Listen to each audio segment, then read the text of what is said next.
Hey everybody, welcome back to my channel, The Moody Reader. My name is Ashley Hannah, and today we're going to talk about my December wrap-up. Better late than never, right? So, what happened in December? It was a short month. It went by like that.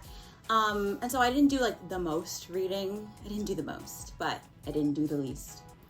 Reached my goal of 100 books and read a lot of good reads. A lot of them were rereads, but a lot of them were just so cozy and fun. So let's get into what we read, shall we?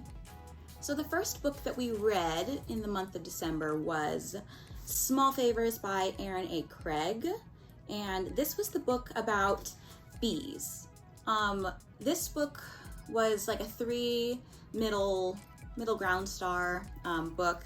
It was interesting, but it was really slow. And I liked the characters, all except for one, and he shall not be named because he was just an idiot. But let's see, let's look at the actual description of this, shall we? Because it's been a while. This is about Ellery Downing, who lives in a town called Amity Falls, and it's a very religious town, very small, very Amish in nature, and it's bordered by a forest that has these fabled creatures that are just no bueno. And they have to routinely go from their little small town into the big city to get supplies that they can't grow or make on their own, like medicine. And during one of these trips to get supplies, they get attacked and the people don't come back. And so people are wondering if they need to brave the forest and try to get help or not.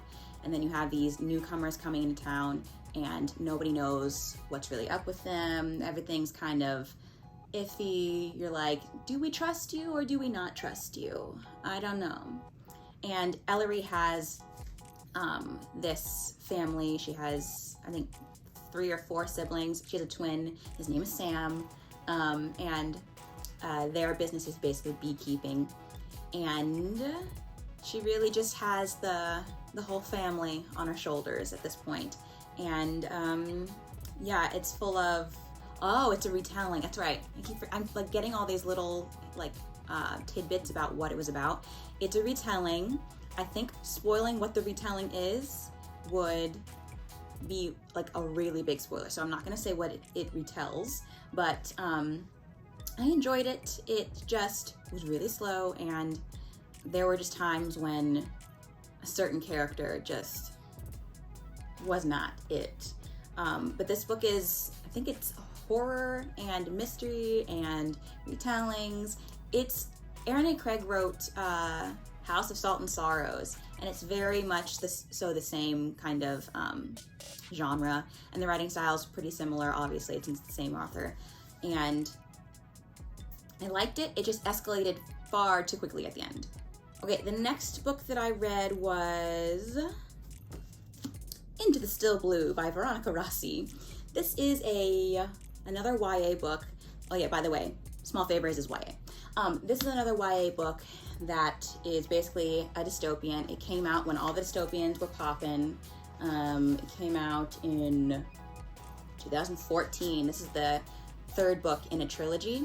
And basically there's this world where this aether is kind of destroying the land, and so it has forced the people in it to split into 2 basically factions, and they go to there's these people who are in these pods, basically like a virtual reality realm, and they're called the Dwellers. And then you have basically on the other side of the spectrum these savages who are called the Outsiders, and a girl gets thrown out of her pod dweller world and has to rough it in the wild. And so the first book in the series is called Under the Never Sky, and then we have Through the Evernight is a sequel, and then we have Into the Still Blue.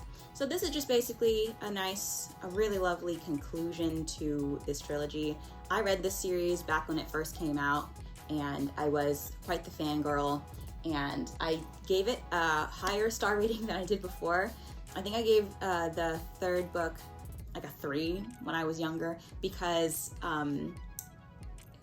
the romantic element wasn't, perfect all the time. But I, as an older lady, I'm not old, I was able to appreciate all of the aspect of this book, because we are following still Arya and Perry, and you really get to see them grow as people more in this novel. And it's just fun, and you get to know more about the backstory of Arya and what has happened in her life and in her mother's life. So this is a lovely novel. I love this trilogy. We'll always love it. It's a classic YA, dystopian, sci-fi. Read it. The next book that I read in December was The Maid by Nita Prose. This book was a Goodreads mystery thriller winner of 2022. It also was on my worst books of 2022. So watch that video if you want me to expand upon why I didn't like it. You're free to do that. I don't feel like ranting today.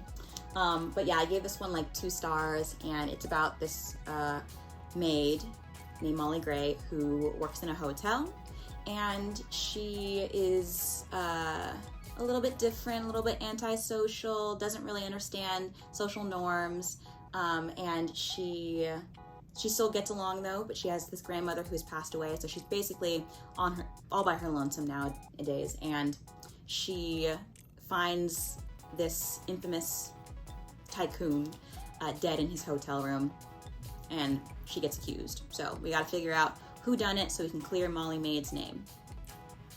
Yeah, so like I said, I ranted in my worst books video. Go check that out. It didn't work for me, and it's not very mysterious or thrilling, in my opinion. The next book that I reread was It's Not Me, It's You by Mhairi McFarlane. I'm a Mhairi fangirl, love her books. This one is about Delia Moss, who lives near Newcastle, which is basically a small town in the UK, and she has a really normal job, isn't too excited by it, but she has this great relationship, she thinks. And one day she decides to propose to her boyfriend, Paul, and he accepts, but he's not too enthusiastic about it. And then she learns that he has cheated on her, and they have been in a relationship all of 10 years, and they live together, the whole thing, and she decides to start over. She's like, I'm gonna quit my job, go move to London with my best friend, and, you know, just take a little break. And there she kind of has to integrate herself into like the big city London lifestyle. And this is a beautiful book. Warning, if the livelihoods of pets is like one of your things that makes you bawl and you don't like to read about it, skip this one. Other than that, it's a great read. It's a lovely romance, even though people think that Mhairi books are a little too light on the romance. And I will say that I wish that Mhairi's books had more epilogue to them. I feel like we just kind of like get to the romantic element, and then it's kind of the end, and I just want more. I want more. Mhairi, if you're listening to me, write another epilogue, please. Just do more. Do more. And I love it's just like the great day-to-dayness of like London life. And I'm like, it just seems so glam. And yeah, I love this book so much. That's it. 5 stars. Loved. Okay, the next book that I read was The Mystery of Mrs. Christie by Benedict. And this is a book that is essentially kind of like an autobiography, kind of.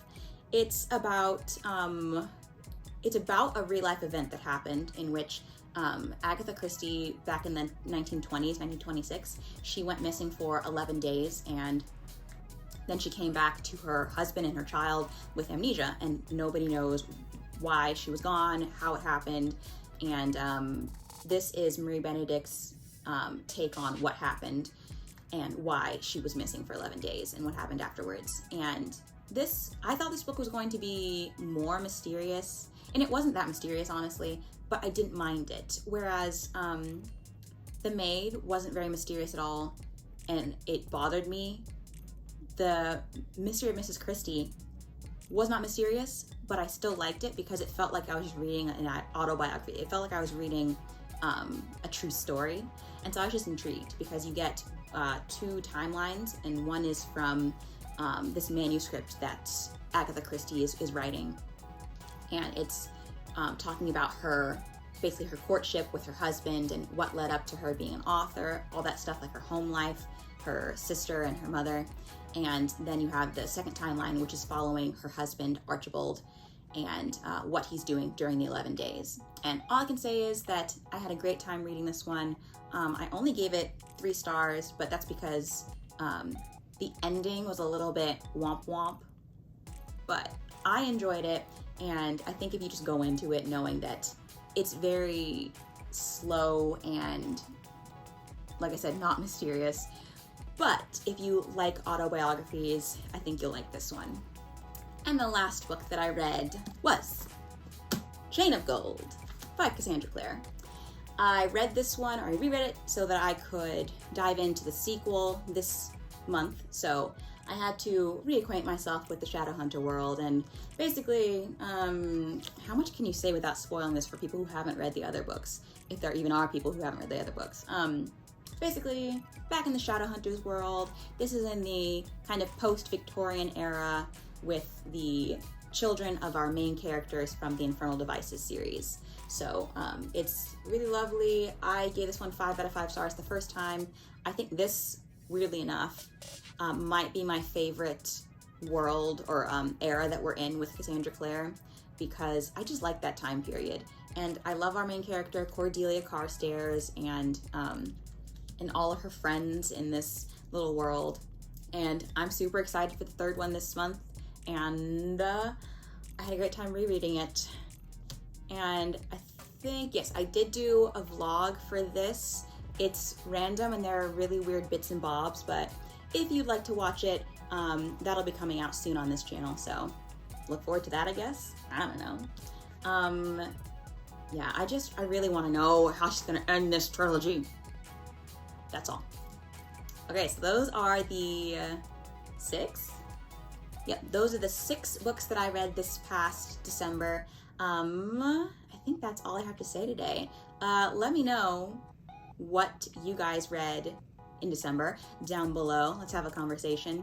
And if you like this video, go ahead and give it a thumbs up, and I will talk to you guys again in my next video.